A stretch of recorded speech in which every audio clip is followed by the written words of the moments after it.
masyarakat kita tuh kalau di bulan Ramadan malah justru banyak tidurnya, Dok. Karena ibadah ya.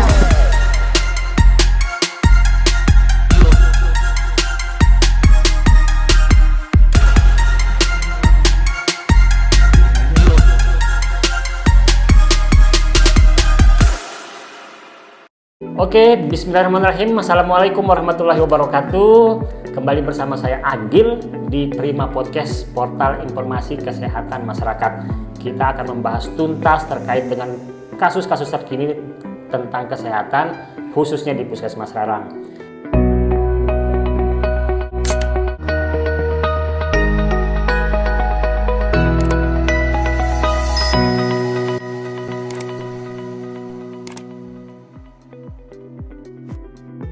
Dan kali ini kita kedatangan tamu yang menurut saya ini penting sekali karena beliau adalah dokter di Puskesmas Rarang.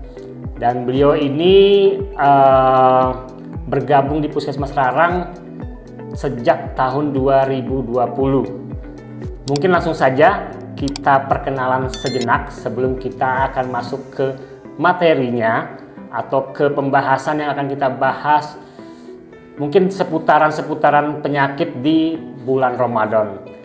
Dr. Laila Nurmala. Ya, Assalamualaikum Kak Agi. Waalaikumsalam, Dok. Teman semua ya. Sehat, Dok? Alhamdulillah Ya. sehat. Puasa ini kan biasanya kita lemas ya, Dok ya. Iya. Kita lemas, tapi saya melihat dokter selalu semangat, selalu ceria saya melihatnya. Alhamdulillah dengan tips-tips ya. Kak Oh Agi, iya, yang betul. nanti bisa kita bagi. Nah, itu dia tuh. Mungkin nanti kita bisa minta rahasianya, Ya, Dok.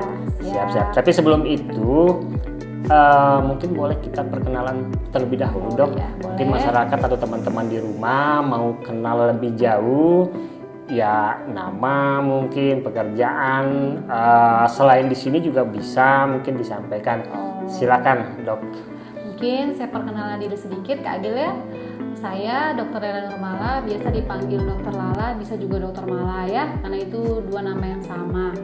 Terus saya kelahiran 1992, usia sekarang kurang lebih 30 tahun. Masih muda dong, Dok. Ya, sudah memiliki suami satu dan anak alhamdulillah sudah 2. Masya Allah. Anak saya cowok dan cewek, alhamdulillah ya lengkap. Nah, selain di Puskesmas Rarang, saya juga bertugas di Rumah Sakit Islam Anggoro di Terare. Selain itu juga saya membuka praktek mandiri di rumah untuk pasien-pasien yang di sekitar rumah. Masya Allah. Terus untuk pengalaman kerja saya, selain di Lombok Timur, dulu saya juga pernah di Kimia Farma di Mataram, di Rumah Oke. Sakit Bayangkara juga. Berapa tahun itu, Dok? Nggak lama sih, kurang dari setahun, karena dulu kan nikah jadi pindah ke Pindah Lombok lagi. Timur. Akhirnya coba-coba daftar PNS, alhamdulillah dapat seperti itu. Ya kita satu angkatan ya, Dok. Iya, benar-benar sama Kak Agil. Untuk domisili saya sekarang domisilinya di Selagi. Selagi ya. Berarti dekat ya, berarti Ya, dekat dari Puskesmas Rarang. familiar, masyarakat Larang sudah familiar sama Iya, dokter nih kan. benar-benar. Jadi selain di sini juga bisa nanti di Anggoro tadi ya. Iya, Rumah Sakit Islam Anggoro yang ada di Terare. Oke, Dok. Sebenarnya ini, Dok, terkait dengan kasus-kasus. Tadi kan kita mau bahas terkait tips ya, Dok. Tapi sebelum itu mungkin saya mau tahu terlebih dahulu, Dok. Sebenarnya apa sih kasus-kasus yang banyak di masa-masa puasa ini, Dok, Ramadan ini? Pasti ada dong Ya. kasus perbedaan-perbedaan dari sebelum-sebelumnya. Mungkin bisa disampaikan dulu, Dok. Ya, mungkin kalau untuk kasus yang terbanyak sekarang ya pada bulan Ramadan ini, kalau yang di Poli kan kita rata-rata pasiennya itu selain dari lansia, ada juga yang masih masa produktif, ada remaja juga, ada anak-anak juga ya tentunya di Poli anak. Namun yang saya pantau selama ini saya di Poli umum, yang paling banyak itu kalau untuk kasus usia produktif itu yang banyak sekarang itu adalah gastritis atau gangguan lambung. Biasanya kita kalau bahasa medisnya itu dyspepsia sindrom. Oke. Dyspepsia sindrom itu adalah sekumpulan gejala dari saluran pencernaan yang menyebabkan rasa tidak enak seperti mual, muntah, dan tentunya itu dipicu oleh asam lambung. Asam lambung itu penyebabnya adalah dari lambung sendiri, bisa dari makanan, bisa dari pikiran juga, aktivitas berlebihan juga bisa. Jadi asam lambung itu tidak bisa kita identikan hanya dengan gangguan lambung yang disebabkan karena makanan. Oke, Dok. Karena banyak sekali orang-orang yang pola makannya bagus, ternyata tetap asam lambung. Dia tidak menyadari ternyata justru malah psikis, pikiran. cemas. Itu yang membuat dia. Terutama kita dilarang ini kan tingkat stresornya tinggi orang-orang sini. Saya juga kurang tahu ya penyebabnya apa. Tapi setelah saya di sini, kasus-kasus F20 itu banyak. F20 itu kayak gangguan kecemasan, gangguan jiwa itu banyak di sini. Nah, kalau untuk yang lansia kebanyakan di sini sih diabetes mellitus yang banyak. Tapi kalau untuk itu proporsi yang selama ini kita jalankan di sini yang banyak itu diabetes mellitus. Tapi kalau untuk Ramadan ini memang yang banyak itu dispepsia tadi. Itu baik usia produktif ataupun lansia. Menarik nih, Dok. Karena ternyata masyarakat ini taunya karena asam lambung saja. Iya, padahal pikiran juga ya. Jadi mereka mikirnya tuh, ini Dok, padahal saya udah nggak ngopi, makanan saya juga udah nggak berminyak, saya sudah makan teratur, tapi kok masih aja seperti ini. Kenapa sih Dok? Apa saya punya penyakit lain? Ya, akhirnya dia kayak mikirnya tuh sudah aneh-aneh. Padahal sebenarnya tuh penyebabnya dari diri dia sendiri. Dari diri sendiri. Oke. Nah, terus kalau penyebabnya sudah kita tahu nih, Dok. Lantas apa yang akan kita bisa berikan ke masyarakat agar ya tips-tips untuk yang gastritis tadi? Iya, mungkin tentunya ya kalau selama bulan puasa yang utama kan dari gastritis ini dulu kita menjaga pola makan dulu ya, dan pola hidup sehat. Tentunya kalau pola hidup sehat memang sudah untuk menjaga semua penyakit, nggak hanya gastritis. Jadi mungkin karena kan di bulan puasa ini kita ibarat kata kan kita itu tidak bisa makan dan minum kurang lebih 12 jam ya. Jadi otomatis tubuh juga pasti akan mengalami hidrasi yang kurang gitu kan, atau pada orang tertentu bisa terjadi dehidrasi juga.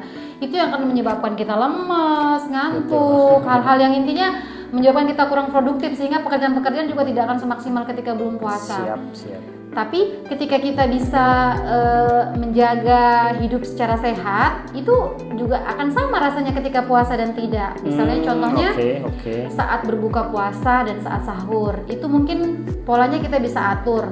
Ketika buka puasa mungkin jangan langsung makan banyak, jadi bertahap, mungkin air putih dulu, terus nanti makanan manis, baru makanan berat, seperti itu. Sahurnya juga mungkin jangan terlalu banyak berminyak, mungkin ya, lebih banyak ke serat, buah dan air putih, mungkin seperti itu. Artinya habit ini sebenarnya harus kita jalani walaupun tidak berpuasa, Dok. Iya, betul. Dan tidak ada bedanya antara puasa atau tidak puasa. Iya. Oh gitu. Oke. Hanya kan memang kalau orang puasa itu lebih ngerasa lemas ya, padahal sebenarnya kalau kita bisa ngaturnya dengan baik rasanya akan sama. Siap. Betul. Karena kan ini maksudnya puasa ini kan memang sudah aturan dari Yang Maha Kuasa ya. Tentunya itu sudah dalam dunia kesehatan juga itu sudah diatur. Maksudnya nggak sembarangan kita tuh disuruh puasa 12 jam itu maksudnya apa sih? Pasti ada seperti itu. Jadi kalau kita bisa jaga, insya Allah akan sama aja kok rasanya, Pak Agil. Jadi apalagi untuk yang sering diet, Dok? Nah, kalau itu ya sebenarnya sah-sah aja Kak Agil ya. Diet itu tidak ada yang larang, justru ketika kita mengalami berat badan berlebih memang harus diet. Tapi yang poinnya di sini, diet yang perlu kita lakukan adalah diet yang sehat. Jangan malah justru diet yang kita lakukan itu akan memperburuk kesehatan kita sehingga akan menjadi penyakit seperti itu. Berarti diet ini ada anjuran-anjuran dokternya juga, jadi nggak sembarang diet, nggak hanya tidak makan, memang ada aturan pola-polanya. Jenis diet makanan juga kan. Oke. Tadi kita udah bahas banyak terkait dengan pola makan. Nah, saya pribadi atau mungkin teman-teman juga di rumah, selain pola makan, kira-kira apa lagi sih, Dok, tips-tips buat kami ini? Iya, jadi untuk menjaga pola hidup sehat itu bukan hanya dari kita menjaga makan ya. Jadi ada beberapa aspek yang lain seperti misalnya pola tidur atau pola istirahat dan aktivitas fisik. karena memang walaupun puasa, tubuh kita tuh juga nggak boleh puasa juga untuk melakukan aktivitas fisik. Karena dimana justru ketika kita tidak melakukan aktivitas fisik itu akan membuat tubuh kita tuh semakin lemas. Jadi kalau bisa minimal setiap hari itu 30 menit kita melakukan aktivitas fisik. Ya nggak perlu berat-berat, nggak perlu harus angkat-angkat berat, olahraganya yang ringan-ringan aja. Ya misalnya pekerja rumah tangga kan itu juga aktivitas termasuk fisik juga, aktivitas fisik, mungkin bersih-bersih atau mungkin yang lain masak gitu kan. Intinya tuh jangan terlalu mager gitu. Kalau kita bawa magernya bakal makin lemas. Dan juga selain itu pola tidur itu sangat penting. Pola tidur itu kenapa sangat penting? Karena ketika kita menjalani puasa atau kehidupan sehari-hari ini kita tidak cukup tidurnya, itu akan menyebabkan pikiran tidak bisa jernih, terus aktivitas juga tidak akan maksimal karena kan kita kayak ngantuk, terus lemes, kayak gitu. Jadi kayak kurang konsentrasi sehingga apapun yang kita lakukan juga nggak akan maksimal seperti itu. Dan juga pola tidur itu juga bisa mempengaruhi kebugaran. Jadi kalau misalnya kita kurang tidur otomatis nanti tubuh akan jadi nggak enak, gampang sakit seperti itu. Daya imun kita menurun. Udah daya imun menurun, penyakit-penyakit lain cepat masuk. Seperti itu. Oke.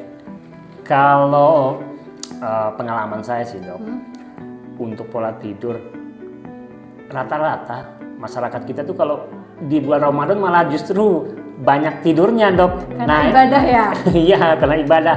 Nah, itu kira-kira bagaimana, Dok? Iya. Mungkin ya memang tidur itu ibadah ya, karena mungkin agar kita tidak melakukan hal-hal maksiat seperti gibah dan yang lainnya kan. Cuman ya kalau tidur terus ya nanti jadinya juga ya, berkurang juga ya. Mungkin yang disarankan mungkin tidur itu kan 8 jam sehari. 8 jam. Jadi seperti ini. Misalnya tidur siang itu bisa 1 jam 2 jam. Jadi mungkin bagi yang kerja mungkin ya pulang kerja sampai sore itu kan. Atau mungkin yang nggak kerja juga bisa lah, habis sholat duhur tuh tidur, habis itu nanti sore bangun. Kalau malam itu usahakan tidak lewat jam 10. Karena di sana aktivitas tubuh itu kan mengalami perbaikan ketika di atas jam 22 itu. Jadi kalau kita misalnya gunakan aktivitas itu nggak akan maksimal, tubuh juga nanti recovery-nya bakal intinya nggak bagus lah. Oke.